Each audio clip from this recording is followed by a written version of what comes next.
Let's talk about this game. Disgaea 1 Complete is a remake of the PSP game Disgaea 1 Afternoon of Darkness. And Disgaea 1 Afternoon of Darkness is a re-release or port of the PS2 game Disgaea Hour of Darkness with some added content. So this is the definitive way to play it, if you ask me.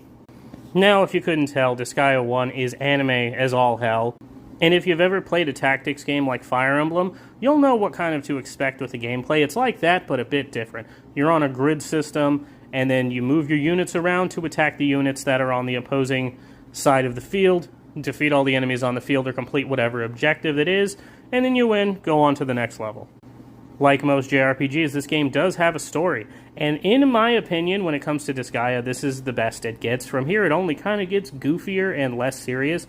Not to say that this game isn't goofy. It is really fucking goofy most of the time, but it's not afraid to pull on your heartstrings, you know? The story goes like this.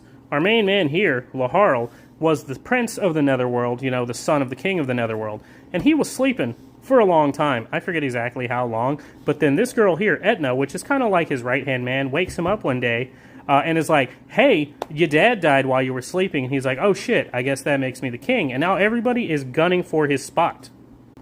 And then more chaos and nonsense ensues. Eventually, angels get involved, humans get involved. There's lots of like space travel and stuff like that. It's a really goofy, interesting story, but a good time nonetheless. Although, if anybody here who's played Disgaea, you'll know that the main draw to this game is not the story, but in fact, all of the extra content you get after completing the story. When I say you could easily get hundreds of hours of enjoyment out of any, installment in the Disgaea series, including the first one, I'm not kidding. The story will run you about, on average, 20 to 40 hours, depending on how good you are on these games or how much you want to cheese things. I managed to, in my most recent playthrough of this game, beat the story in about 10 hours with cheesing tactics, right? And then I spent, like, another, 70 hours doing post-game stuff, just grinding. And that's really the main post-game stuff, just grinding your characters up to insane levels like 9,999. And some of the newer games take it even further, where you can get into the millions of levels, right? But grinding and just seeing those numbers get bigger and bigger as you do more and more damage with ridiculous attacks, that's the real draw to Disgaea. So if you don't like grinding, this might not be the one for you.